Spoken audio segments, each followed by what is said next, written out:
Well, the IMO meeting in later this month, MEPC 70, is hugely important, and we in ICS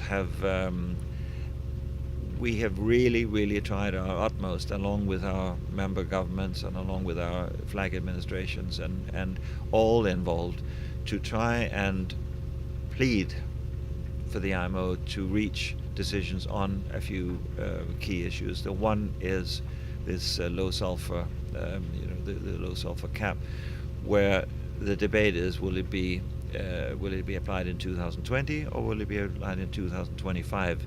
We as ICS do not take a stance on when it should be. All we say is, please just tell us when it should be, and we will then work accordingly. Our members just want to know.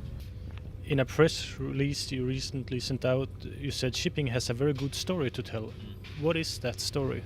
Well, the story is that if you take any product you see in this area, it has almost certainly been shipped from somewhere at a very competitive cost, highly competitive cost, and has arrived on time, delivered in a good condition. If you take petrol for your cars, I mean, the element of that liter of petrol that you pour into your car, the percentage represented by the marine transportation, if I can put it that way, part of that cost, you can't even see it. It's so tiny. It's just infinitesimally small, and this indicates to me that our industry is highly efficient.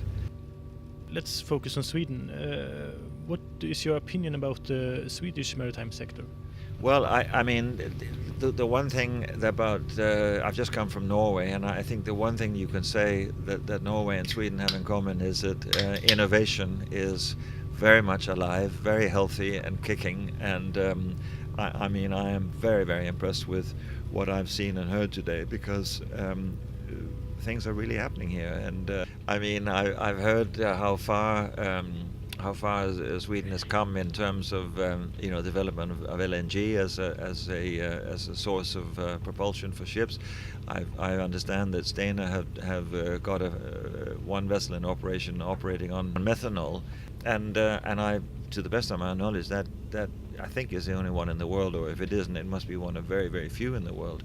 And to see this and to see the general breakthrough in designs on, be it RoPax or RoRos or ferries, and this is very high-end stuff, and it's no doubt a lot of these ideas, a lot of these concepts, a lot of these designs will they will influence the future of this type of vessel internationally, not just in Sweden, but it's as though this is almost like a test bed for these things, and that's that's a great thing, because it's all very well to say you can't compete on cost, or you can't compete on this, you can't, but if you're at the front end of innovation and you're always at the leading edge, you have a competitive advantage right there, and certainly in Sweden is right at the top of the rankings in this regard.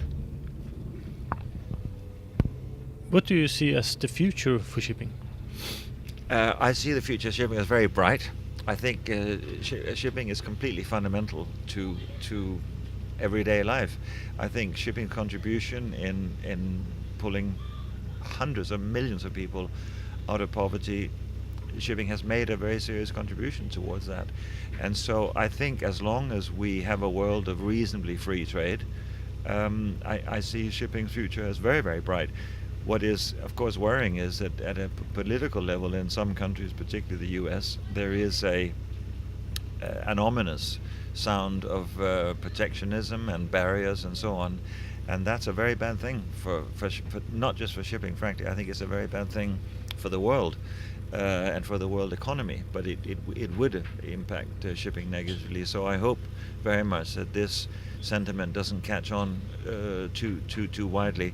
But that aside, I would say shipping's future, with all the incredible innovation that is sort of almost, we can almost reach out for. I mean, big data and all the impacts that that's going to have, the Internet of Things, and 3D printing and God knows what else. There are so many things in terms of innovation that that shipping will embrace, because shipping has traditionally been quite a conservative industry in terms of innovation. I've never associated shipping much with innovation in my many years in it, but I feel now there's a wave kind of coming that is really going to change things, and some of it is very, very exciting.